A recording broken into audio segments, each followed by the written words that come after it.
Hello students, myself Sanjay Kumar. Today we are going to discuss the living world chapter 1 part 2. In this part we are going to discuss what is living. Before we know that about living, we can discuss about what is life. Life means an expression of energy, or life is an unique complex organization of molecules that express itself in the form of chemical reactions and leads to growth, development, responsiveness, adaptation, reproduction, etc. Means life ऊर्जा की अभिव्यक्ति है। मतलब ऊर्जा जो हमारे शरीर में या ऐसे ऑब्जेक्ट जिसमें जो एनर्जी होता है वो जब एक्सप्रेस होता है, अभिव्यक्त होता है, then it is called life. जिसमें एनर्जी का एक्सप्रेशन नहीं होता है उसको हम लोग लाइफ नहीं कर सकते हैं। तो here life can be defined,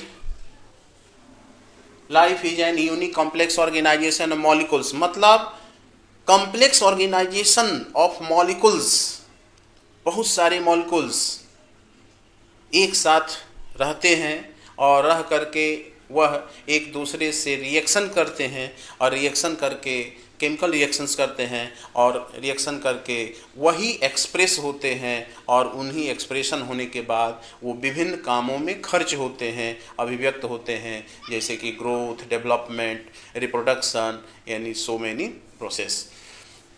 so life अब कहता है कि लिविंग्स किसको कहेंगे, सजीव किसको कहेंगे। तो सजीव या लिविंग्स उसे कहेंगे एक ऐसा ऑब्जेक्ट, ऐसा वस्तु which exhibits growth, development, responsiveness and other characteristics of livings. मतलब ऐसा ऑब्जेक्ट जिसमें ये सारे प्रोसेस होते हैं, ये सारे कैरेक्टर पाए जाते हैं, उस वस्तु को लिविंग्स कहते हैं। और जो नॉन लिविंग है, जानते हैं नॉन लिविंग इनएनिमेट मैटर जो होते हैं, उसमें ये कैरेक्टर जब नहीं होगा तो उसी को नॉन लिविंग कहेंगे।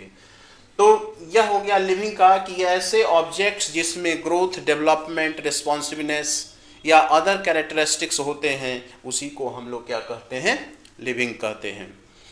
अब कहता है डिस्टिंक्टिव कैरेक्टरिस्टिक्स या distinctive characters of livings. Every living organism has distinctive characters.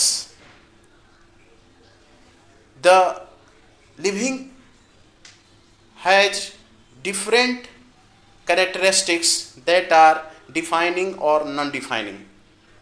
Yeah, they are distinguished into defining and non-defining. Non-defining. For example, growth, reproduction, ability to sense and respond environment, metabolism, ability to self-replicate, self-interactions, and emergent are the characteristics of property of livings. And these properties are bifurcate, distinguished into two categories. दो भागों में बांटा गया है। जैसे कोई भी livings है, सजीव है, उसको दो भागों में बांटकर उसके कैरेक्टर को दो भागों में बांटा गया है। जैसे टोटल तो कैरेक्टर हो गया growth, reproduction, ability to sense and respond to environment, metabolism, ability to self replicate, self organization, interact and emergence property. अब इसमें जो ये कैरेक्टरिस्टिक्स है, डिस्टिंक्टिव कैरेक्टर्स होते हैं, उसको दो भागों में बांटा गया है, not defining property and defining property. Not defining property का मतलब हो गया कि उसमें एक्सेप्शंस होंगे। वो प्रॉपर्टी जिसमें एक्सेप्शंस होगा वो नॉन लिविंग में भी वो प्रॉपर्टी होगा, इसलिए यह इसका डिफाइनिंग प्रॉपर्टी यानी वह उसका विशिष्ट लक्षण नहीं होगा। जैसे ग्रोथ और रिप्रोडक्शन। तो ग्रोथ और reproduction are not defining property and cellular organisation, metabolism, consciousness या responsiveness are called defining property. Means it does not have any exceptions, means without exception, इसमें कोई एक्सेप्शन नहीं है, ये नॉन लिविंग में नहीं होता है, इसीलिए ये क्या होते हैं, डिफाइनिंग प्रॉपर्टी में इसको बांटा गया है। अब देखेंगे कि ग्रोथ और रिप्रोडक्शन क्यों नॉट डिफाइनिंग प्रॉपर्टी है, इसमें क्या क्या एक्सेप्शंस हैं, ये डिफाइनिंग प्रॉपर्टी क्यों है, इसमें क्यों नहीं एक्सेप्शंस है, ये सब हम लोग देखते हैं।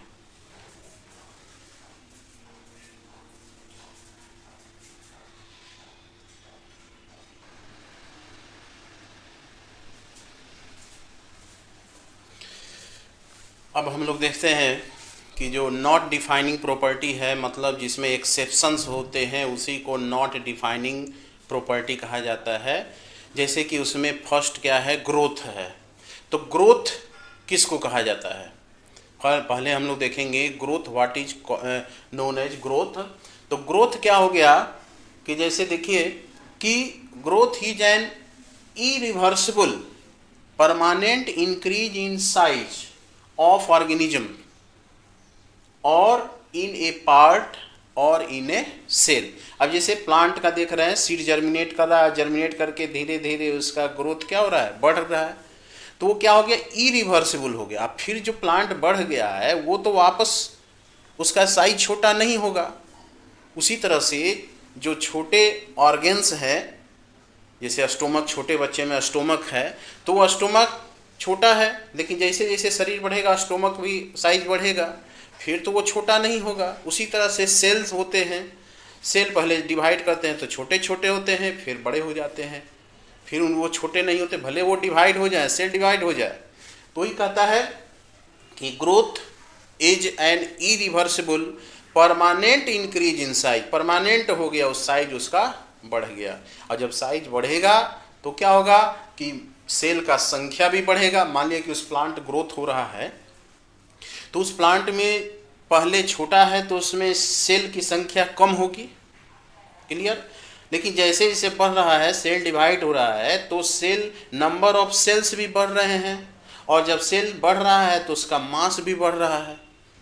तो twin character of growth, twin माने ग्रोथ का एक पेयर कैरेक्टर होता है, ग्रोथ कैरेक्टर है लाइफ का, एंड टू कैरेक्टर ग्रोथ का भी है। जैसे पहला है इंक्रीज इन नंबर, नंबर संख्या बढ़ रहा है, और संख्या बढ़ रहा है यानी सेल की संख्या बढ़ रहा है। उसी तरह से यूनिसेलुलर ऑर्गेनिज्म में भी देख रहे हैं कि एक सेल डिवाइड कर रहा है यूनिसेलुलर, और डिवाइड करके उसका संख्या क्या है, बढ़ रहा है। तो एक तरह से ये भी ग्रोथ हो गया, पॉपुलेशन ग्रोथ हो गया, है ना, जनसंख्या बढ़ रहा है, शरीर का आकार बढ़ रहा है।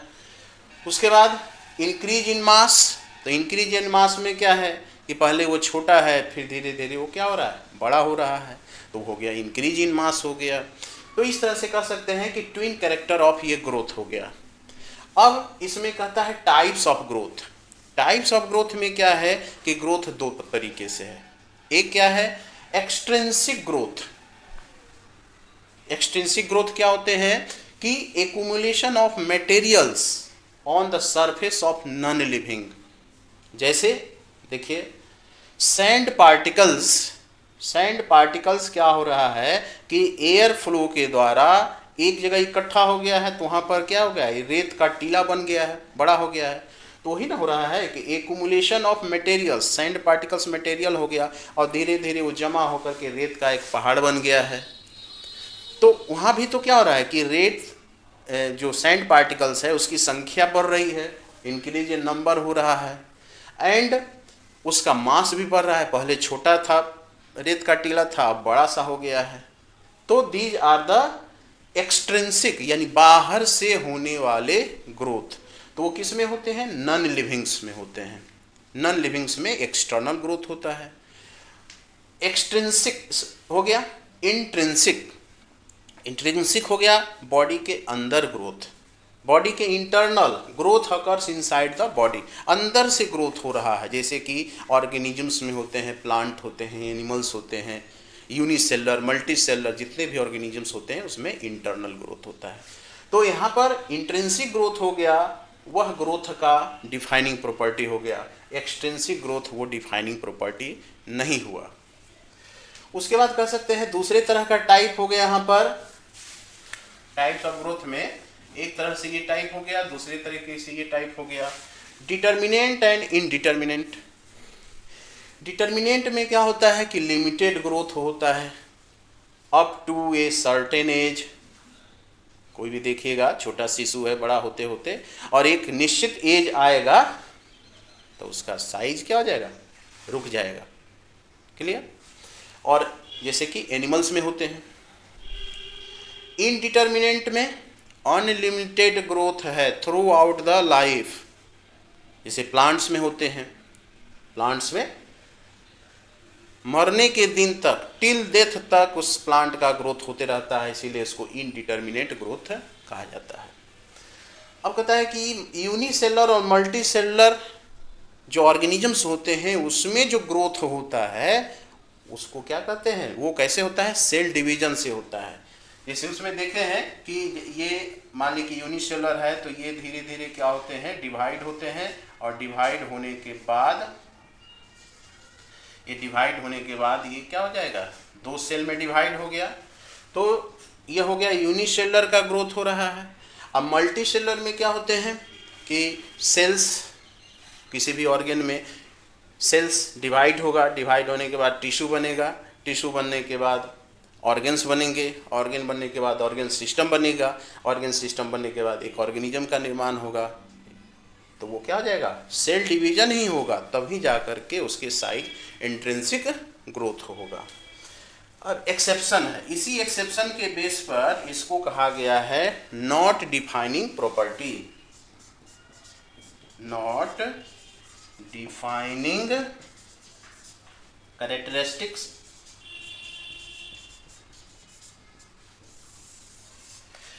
इसी के बेस पर, क्योंकि नॉन लिविंग सोज एक्सटर्नल ग्रोथ। अभी देखे हैं कि कैसे सैंड पार्टिकल्स रेत का टीला बना देता है, पहाड़ बना लेता है, तो उसमें भी एक्सटर्नल ग्रोथ हो रहा है, तो ग्रोथ है, एक्सेप्शन हो गया। उसके बाद इन विट्रो कल्चर, माइक्रोस्कोप के अंदर हम क्या कर सकते हैं, इस तरह के सेल डिवीजन को देख सकते हैं। माइक्रोस्कोप में सेल को डिवाइड होते हुए हम लोग देख सकते हैं, तो वही इन विट्रो कल्चर कहा जाता है।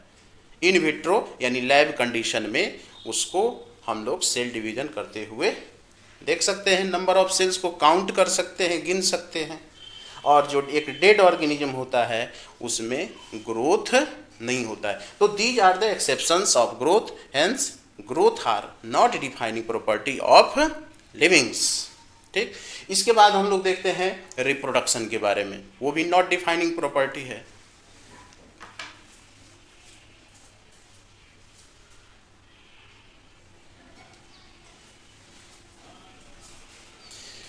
Now we are going to discuss about the second non-defining property of livings called reproduction.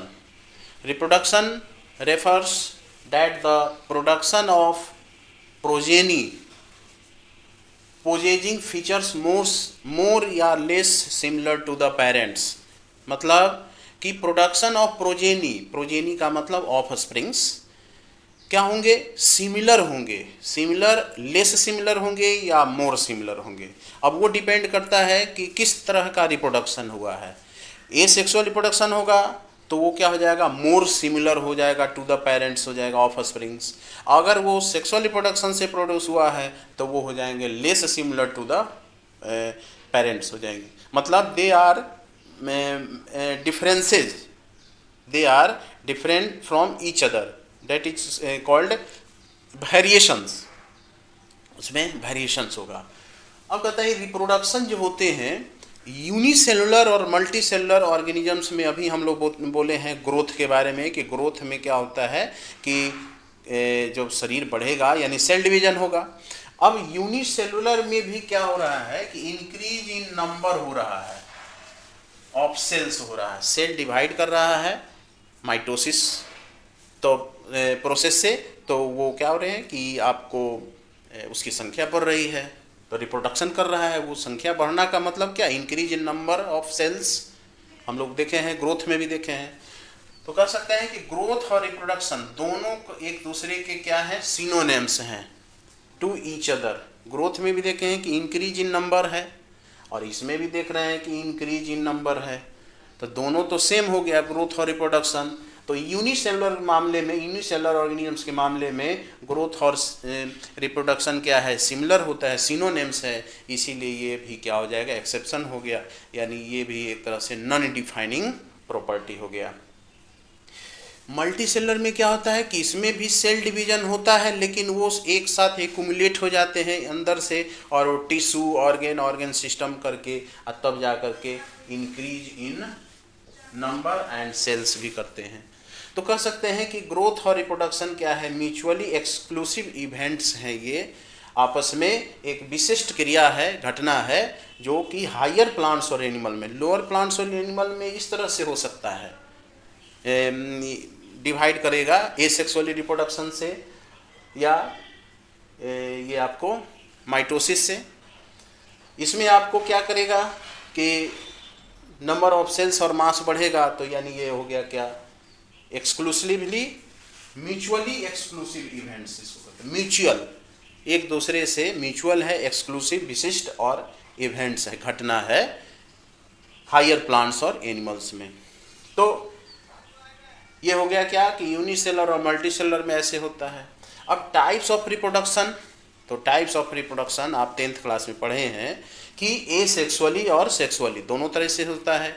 Asexually में एक ही पेरेंट्स के द्वारा वो ऑफस्प्रिंग प्रोड्यूस होता है, लार्ज नंबर में होता है, they are similar to itself, यानी पेरेंट्स के जैसा होता है, that is called clone. 12th class में भी रिप्रोडक्शन के लिए अलग चैप्टर दिया गया है, उसमें हम लोग इसकी चर्चा करेंगे डिटेल रूप से। इसमें एसेक्सुअल में पढ़े हैं ना, फ्यूजन है, बर्डिंग है, स्पोर फॉर्मेशन है, वेजिटेटिव प्रोपेगेशन है, फ्रेगमेंटेशन है, रीजनरेशन है, जो कि प्लेनेरिया में ये होता है। तो ये सब जो है उसमें पढ़ा हुआ है, डिटेल हम लोग स्टडी करेंगे। सेक्सुअल रिप्रोडक्शन में भी दो पेरेंट्स के जो गैमेट्स होते हैं वो फ्यूज करते हैं। अब वो जो गैमेट्स है एक ही पेरेंट प्रोड्यूस कर सकता है, या दो अलग अलग पेरेंट्स के द्वारा प्रोड्यूस हो सकता है। जैसे कि प्लांट में तो जनरल हो गया, और उसमें जो है अलग अलग पेरेंट्स प्लांट में, जैसे डेट पाम हो गया, डेट पाम में मेल प्लांट अलग, फीमेल प्लांट अलग हो गया। पपाया प्लांट है तो उसमें भी मेल में अलग, फीमेल में अलग। उसी तरह से एनिमल में, तो एनिमल में मेल और फीमेल अधिकतर होते हैं, लेकिन हर्माफ्रोडाइट का मतलब कि एक ही बॉडी में मेल और फीमेल दोनों पाए जाते हैं। जैसे अर्थवर्म हो गया, लीच हो गया, टेप वर्म हो गया, ये सब जो एनिमल्स होते हैं वो हर्माफ्रोडाइट कहलाते हैं, यानी एक ही पेरेंट्स दोनों तरह के गैमेट्स प्रोड्यूस करते हैं, स्पर्म्स और ओवम। तो टाइप्स हो गया ये। इसके बाद है एक्सेप्शन। क्या एक्सेप्शन है रिप्रोडक्शन में? तो रिसेप्शन में है क्या कि कुछ ऐसे ऑर्गेनिजम्स है जो कि उसमें रिप्रोड्यूसिंग पावर नहीं है, वो रिप्रोड्यूस नहीं कर सकता है, केवल वो अपना वर्क कर सकता है। सब लिविंग्स के दूसरे कैरेक्टरिस्टिक्स रहेंगे उसमें, जैसे ग्रोथ भी होगा और बाकी मेटाबॉलिज्म, कंसनेस, सेलुलर ऑर्गेनाइजेशन सब रहेगा, लेकिन रिप्रोडक्शन नहीं होता है। तो थोड़ा सा एक्सेप्शन हो गया इसमें। तो जैसे स्टेराइल वर्कर हनी बी, जो मधुमक्खी का जो श्रमिक होता है, फीमेल होती है लेकिन उसमें अंडे देने की क्षमता नहीं होती है, दे आर स्टेराइल होती है, बांझ होती हैं। क्लियर? म्यूल जो खच्चर होते हैं, जो हॉर्स और एस के बीच क्रॉस करा करके बनाए जाते हैं, ये हाइब्रिड होते हैं, इसमें रिप्रोडक्शन पावर नहीं होता, ये अपना ऑफस्प्रिंग प्रोड्यूस नहीं कर सकते हैं। जब भी म्यूल प्रोड्यूस होगा तो वो हॉर्स और एस के क्रॉस के बीच ही होगा। कुछ अनफर्टाइल ह्यूमन कपल्स होते हैं, कुछ ह्यूमन कपल्स होते हैं जो कि अनफर्टाइल रह जाते हैं, उनको कोई भी संतान उत्पन्न नहीं होता है। तो इस तरह से ये आपको क्या है, इसका एक्सेप्शंस है। तो here growth and reproduction are not defining property of the livings. अब हम लोग देखेंगे नेक्स्ट डिफाइनिंग प्रॉपर्टी। ठीक,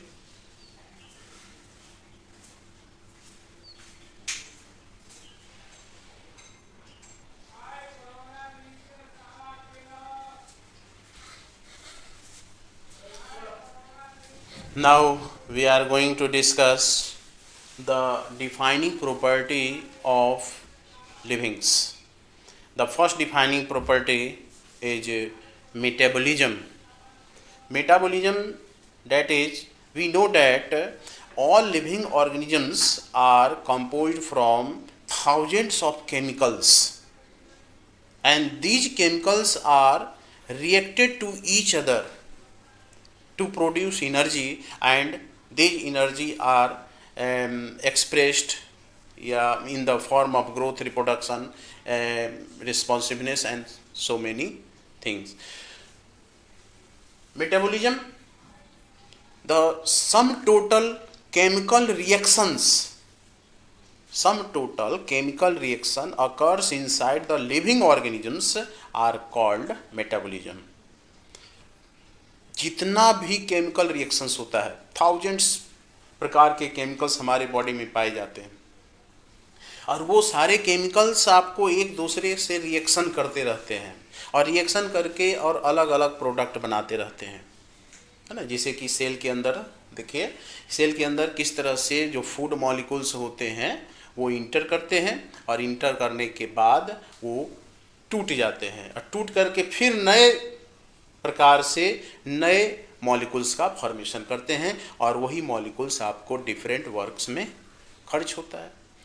अब जो हम लोग फूड लेते हैं डाइजेशन के बाद, जैसे कि कार्बोहाइड्रेट है, फैट है, प्रोटीन है, तो ये सब क्या करते हैं कि वो टूट जाते हैं, डाइजेस्ट हो जाते हैं। कार्बोहाइड्रेट आपको ग्लूकोज में, फिर ग्लूकोज से जो है आपको बनता है पायरुविक एसिड, रेस्पिरेशन में पढ़े हैं सब। पायरुविक एसिड से फिर जो है उसका एसिटाइल कोएंजाइम, उसका क्रेब साइकिल होता है, उससे एनर्जी बनता है।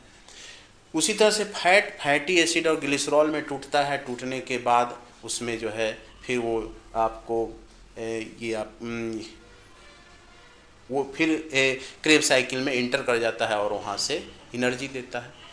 उसी तरह से प्रोटीन है, प्रोटीन भी क्या होते हैं कि वो एमिनो एसिड में टूट करके और वो भी उसी तरह से क्रेब साइकिल में लेटर इंटर। तो कहने का मतलब कि जितने भी केमिकल्स होते हैं वो नेटवर्क के जैसा एक दूसरे से केमिकल रिएक्शन जुड़ा हुआ है। जैसे ट्रैफिक होता है, एक चौराहे से अलग अलग डायरेक्शन में रोड निकला रहता है, फिर अगले चौराहे में जाके मिल जाता है, फिर वहाँ से अलग अलग, तो ये they are interlinked to each other.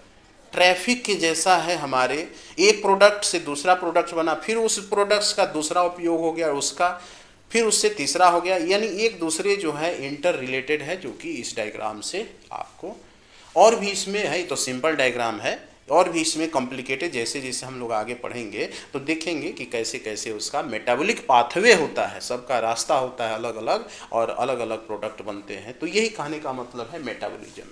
अब मेटाबॉलिज्म दो प्रकार से होता है, एनाबॉलिज्म और कैटाबॉलिज्म। एनाबॉलिज्म क्या है? सिंथेटिक रिएक्शंस है। एनाबॉलिज्म सिंथेसिस रिएक्शन है, इसमें फॉर्मेशन होता है। और कैटाबॉलिज्म क्या है? डिस्ट्रक्टिव है, टूटने वाला है, डिस्ट्रक्टिव।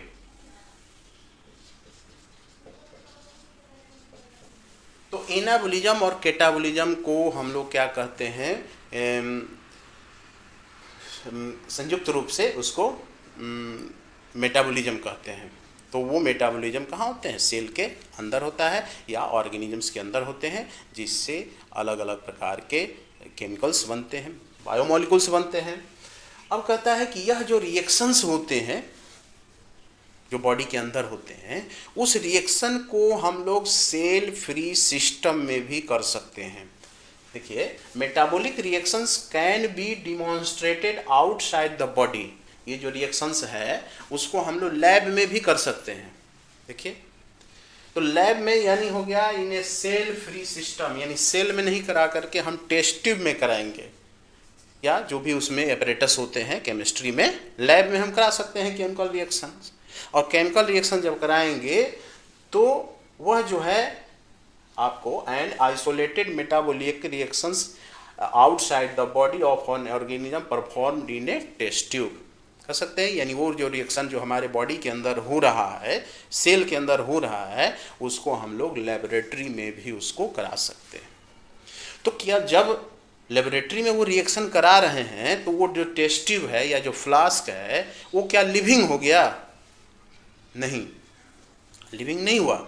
लेकिन जो वह रिएक्शन हो रहा है वो ऑब्वियसली वो एक लिविंग रिएक्शंस है, क्योंकि सेल के अंदर लिविंग रिएक्शंस होते हैं और वो भी रिएक्शन हो रहा है, तो टेस्ट ट्यूब में हो रहा है, ये सेल में हो रहा है। तो यही कहता है कि यह डिमॉन्स्ट्रेट करना, यानी उसको दिखाया जा सकता है, उस केमिकल रिएक्शंस को, ग्लूकोज को एंजाइम से प्रतिक्रिया करा करके उसको पायरुविक एसिड बनाया जा सकता है। तो वो सेल के बाहर हो रहा है, तो जहाँ हो रहा है अपरेटस में वो लिविंग नहीं होगा, लेकिन वो ऑब्वियसली वो क्या होंगे? वो लिविंग रिएक्शंस हैं।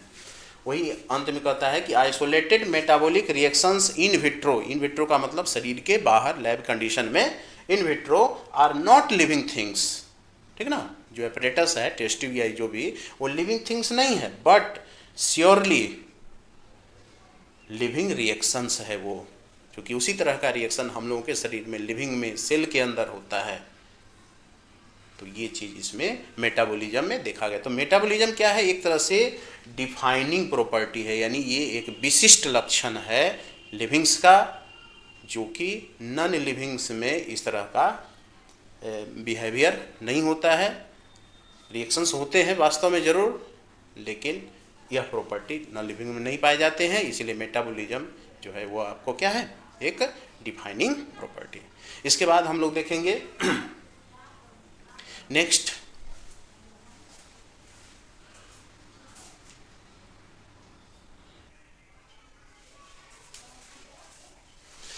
now we are going to discuss the next defining property of living are called cellular organization. The cell is the basic unit of life. Without cell, no living या no life can exist.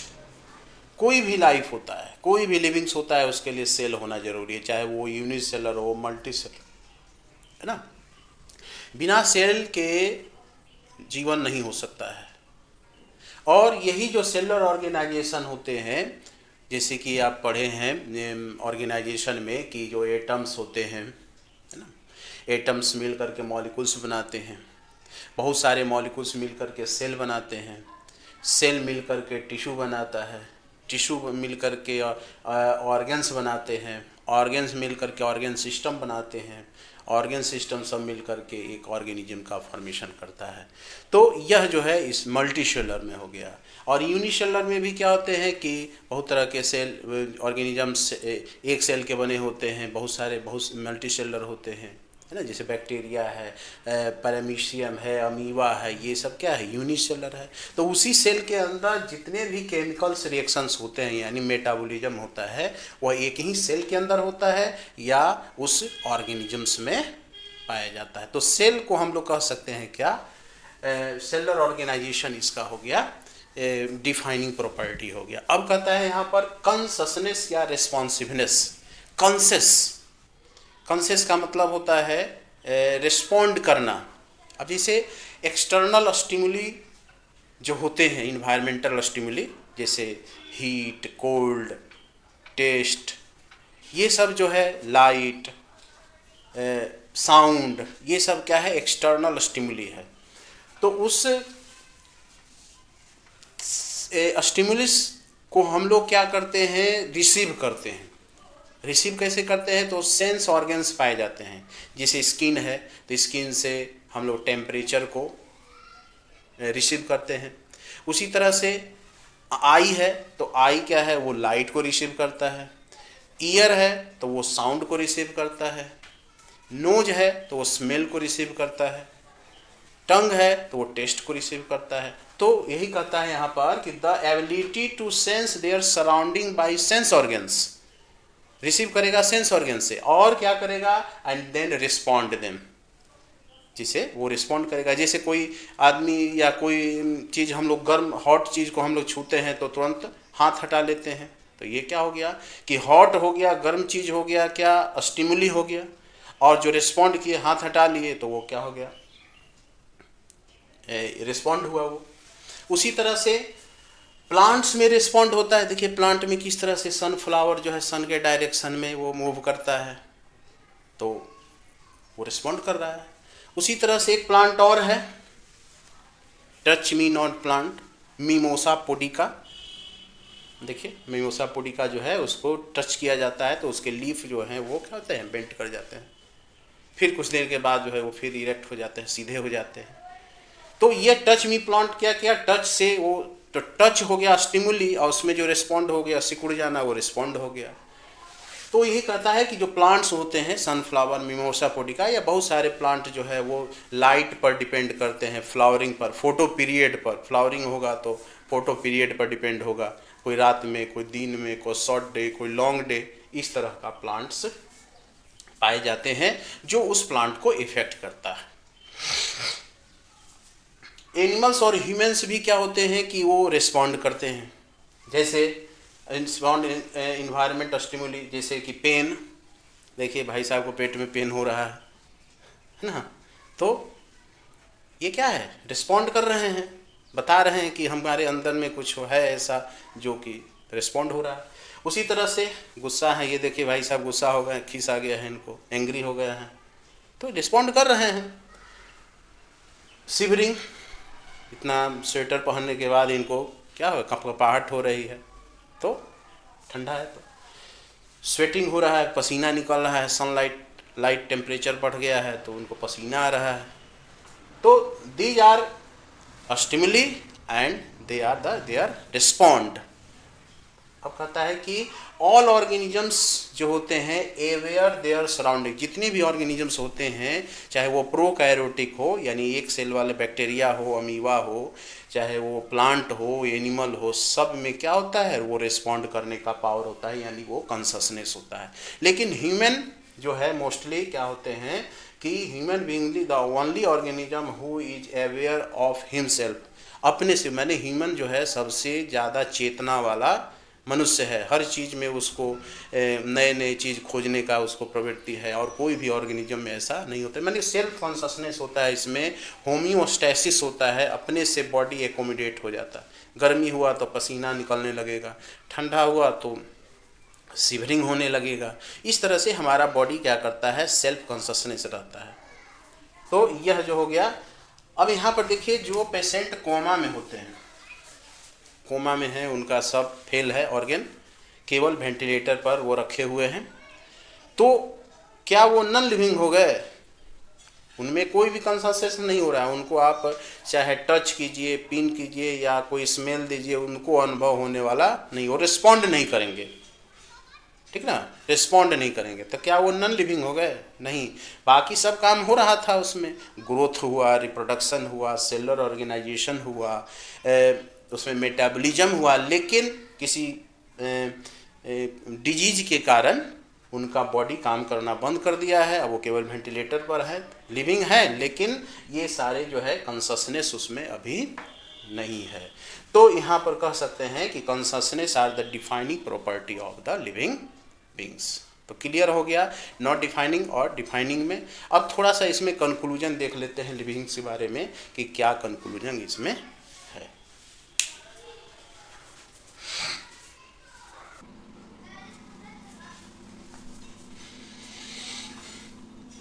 अब हम लोग देखते हैं कि higher class में जब जाएंगे तो पढ़ेंगे कि आपको जितने भी लिविंग्स होते हैं या जितने भी लिविंग फेनोमेना होते हैं are due to underline interactions.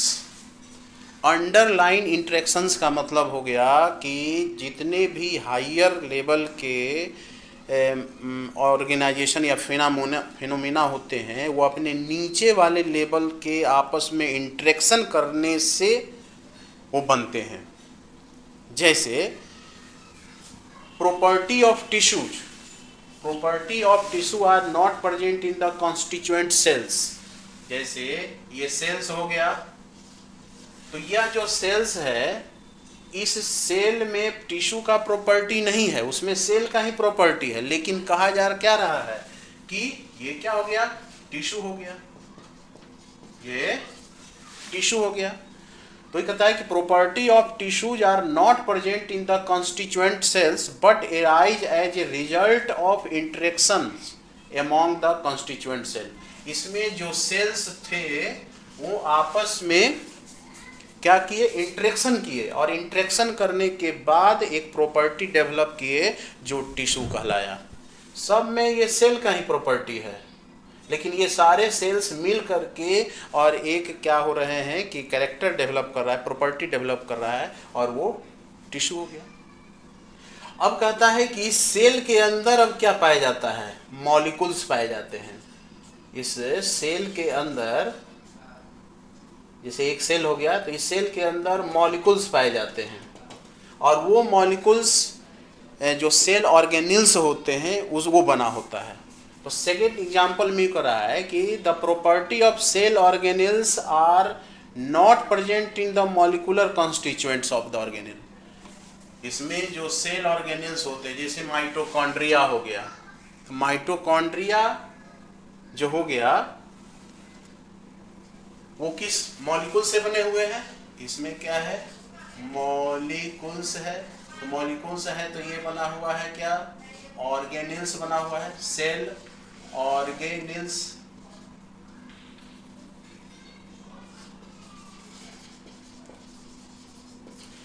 तो बहुत सारे मॉलिक्यूल्स मिला तब ये सेल ऑर्गेनिल्स बना, जैसे माइटोकॉन्ड्रिया बना। बहुत सारे सेल ऑर्गेनिल्स बना तो ये सेल बना।